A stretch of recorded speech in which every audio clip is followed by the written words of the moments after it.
Hi hello வணக்கம். இன்றைக்கி நம்ம முருங்கைக்கீரை கருவேப்பிலை ரெண்டையும் சேர்த்து ஒரு சின்ன தொக்கு மாதிரி பண்ணலாம். ரொம்ப ஹெல்த்தியானது, ட்ரை பண்ணி பாருங்கள்.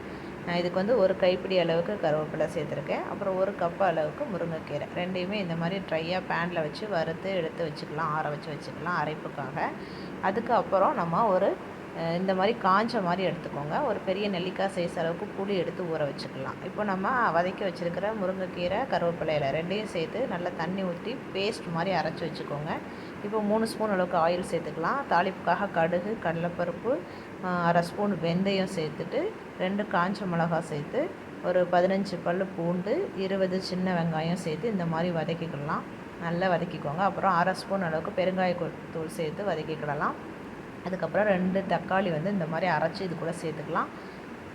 அரை ஸ்பூன் அளவுக்கு மஞ்சத்தூள், 2 ஸ்பூன் அளவுக்கு குழம்பு மிளகாத்தூள், நம்ம கரைச்சி வச்சுருக்கிற புளி கரைசல் அதையும் சேர்த்து, நம்ம அரைச்சி வச்சுருக்கிற கருவேப்பிலை முருங்கைக்கீரை அதையும் சேர்த்து இந்த மாதிரி மிக்ஸ் பண்ணி எடுத்துக்கோங்க. காரம் பத்தலைன்னா தனியாக கொஞ்சமாக காஞ்ச மிளகாத்தூள் சேர்த்துக்கலாம். நல்லா தண்ணிலாம் வற்றட்டும். இந்த மாதிரி வர வரைக்கும் குக் பண்ணி எடுத்துக்கலாம். கொஞ்சமாக வெல்லம் சேர்த்துக்கலாம்.